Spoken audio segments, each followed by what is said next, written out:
हर खबर पर होगी आपकी पकड़। डाउनलोड कीजिए एबीपी लाइव ऐप। केंद्र सरकार ने दूसरे राज्यों में फंसे लोगों को लाने की इजाजत दी है। नई गाइडलाइंस में बसों के जरिए लोगों को लाने के लिए छूट है, लेकिन इन्हीं बसों को लेकर बिहार में सियासत हो रही है। देखिए, नमस्ते भारत में ही कई दिनों से हम आपको विकास दिखा रहे थे दर्शकों को कि कैसे बिहार के अंदर खास तौर पर कोटा के छात्रों को लेकर खूब सियासत हो रही थी। अब देखिए ना, नीतीश सरकार ने विशेष ट्रेन चलाने की मांग की तो विपक्ष के नेता अपनी तरफ से बस देने का ऐलान कर चुके हैं। तो यानी सियासत जो है फुल ऑन जारी है बिहार में। कोरोना काल के इस संकट में ट्रेन और बस के बहाने में हो रही बिहार की सियासत को समझाने वाली हमारी ये रिपोर्ट देखिए। बस और ट्रेन में उलझी है दूसरे राज्यों में फंसे बिहार के लोगों की घर वापसी, और इसी पर हो रही है बिहार में सियासत। आप सोच रहे होंगे कि आखिर ऐसा क्यों? जब केंद्र ने बसों के जरिए लोगों को लाने की इजाजत दे दी है, तो फिर नीतीश सरकार विशेष ट्रेन चलाने की मांग क्यों कर रही है? केंद्र सरकार की एडवाइजरी के बाद अपने अपने लोगों को राज्य वापस बुलाना बिहार सरकार के लिए खास तौर पर बड़ी चुनौती हो गई है, वो भी तब जब सरकार के पास पूरा आंकड़ा मौजूद नहीं है। दूसरे राज्यों में फंसे कितने लोग बिहार वापस लौटना चाहते हैं? इसके लिए सरकार उन आवेदनों को आधार मान रही है जिन्होंने आर्थिक मदद के लिए अप्लाई किया है।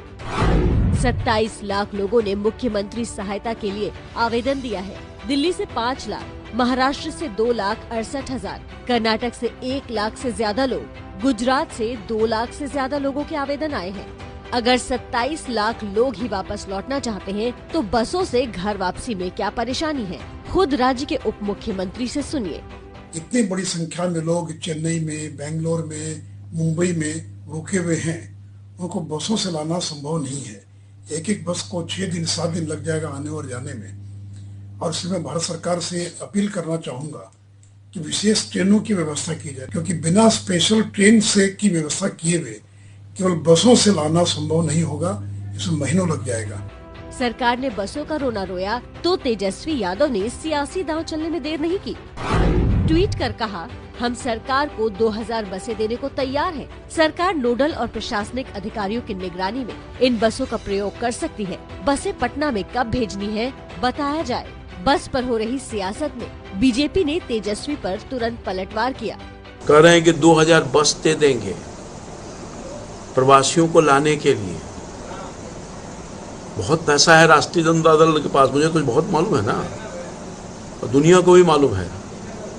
अपने इस पैसे का जो आपके पास धन है, उसका कितना इस्तेमाल आपने किया पिछले 1 महीना में, वो भी जनता हिसाब खोज रही है। बिहार में साल चुनावी है, लिहाजा बस के बहाने सरकार को सियासी तौर पर बेबस करने में पप्पू यादव भी पीछे नहीं रहे। बिहार सरकार के पास धन नहीं है। मैं तन मन धन से हर बिहारी को वापस लाने को प्रतिबद्ध हूँ। कोटा से छात्रों को लाने हेतु वहाँ 30 बस लगवा दिया है। राजस्थान के मुख्यमंत्री अशोक गहलोत जी से आग्रह है कि वो बस सैनिटाइज कर छात्रों की सुरक्षित यात्रा का इंतजाम सुनिश्चित कराएं। संकट और सियासत के बीच नीतीश सरकार के श्रम मंत्री लॉकडाउन में मिली छूट में एक उम्मीद देख रहे हैं। ऐसा नहीं है कि जो बाहर हैं सभी आपस आना ही चाहते हैं, क्योंकि बहुत सारे जगह पर सेक्टर में वर्क शुरू हो चुके हैं, लोग अपने काम में लग चुके हैं। जो लोग आना चाहेंगे उसको क्रमबद्ध नीति बनाई जाएगी, उस पर विचार कर करके। सरकार ने लोगों को घर वापसी के लिए 19 नोडल अफसरों के नाम जारी कर दिए हैं। नीतीश कुमार ने एक हाई लेवल बैठक कर पूरी तैयारी का जायजा लिया। बिहार आते ही स्क्रीनिंग होगी। संबंधित प्रखंड में बने क्वारंटीन सेंटर में लोगों को भेजा जाएगा। जरूरत होने पर 21 दिनों तक क्वारंटीन रहना होगा। सीमावर्ती इलाके में भी क्वारंटीन सेंटर बनाए गए हैं। जहां भी हमारे माइग्रेंट्स आएंगे, जहां उनका डेस्टिनेशन पॉइंट होगा, वहां पे उनकी स्क्रीनिंग की जाएगी और स्क्रीनिंग के बाद जरूरत अनुसार उनका आगे टेस्ट, स्वैब टेस्ट किया जाएगा।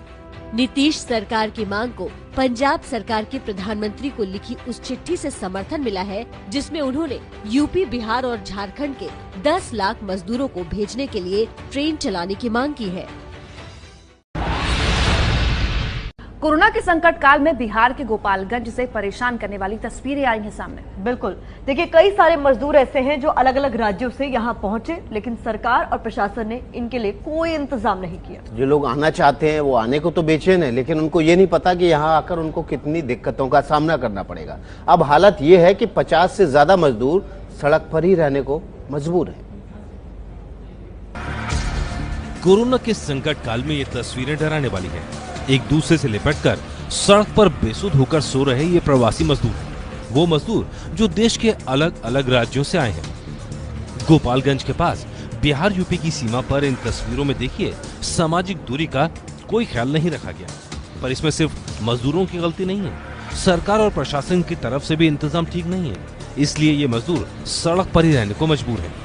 रोजगार चले जाने के बाद कोई राजस्थान से, कोई पंजाब से, तो कोई हरियाणा से बिहार पहुंचा है। 1000 से ज्यादा किलोमीटर का सफर इन मजदूरों ने पैदल और साइकिल के सहारे तय किया। राजस्थान से आए हम और गांव जाना चाहते हैं हम चरौद प्रखंड में, जिला सीतामढ़ी, और हम बहुत परेशान हैं। हमारे साथ वाले सभी को भूख लगा हुआ है, इनको खाना नहीं मिल पा रहा सर, पैसे खत्म हो गया, कंपनी बंद हो गया, इसीलिए हम यहाँ पे आए।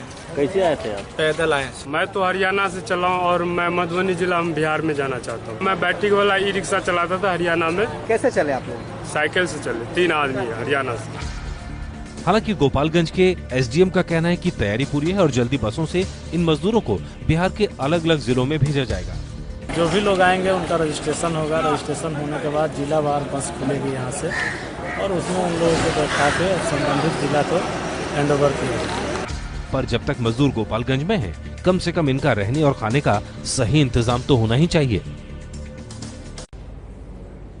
देखिए परेशानियां जो है मजदूरों की वो खत्म होती नहीं दिख रही, लेकिन यहाँ खड़े होने का मकसद मेरा दरअसल ये है ताकि आपको मैं विस्तार से बता पाऊं कि हर राज्य ने नोडल ऑफिसर की तैनाती कर एक बड़ी व्यवस्था करने की जोर आजमाइश की है।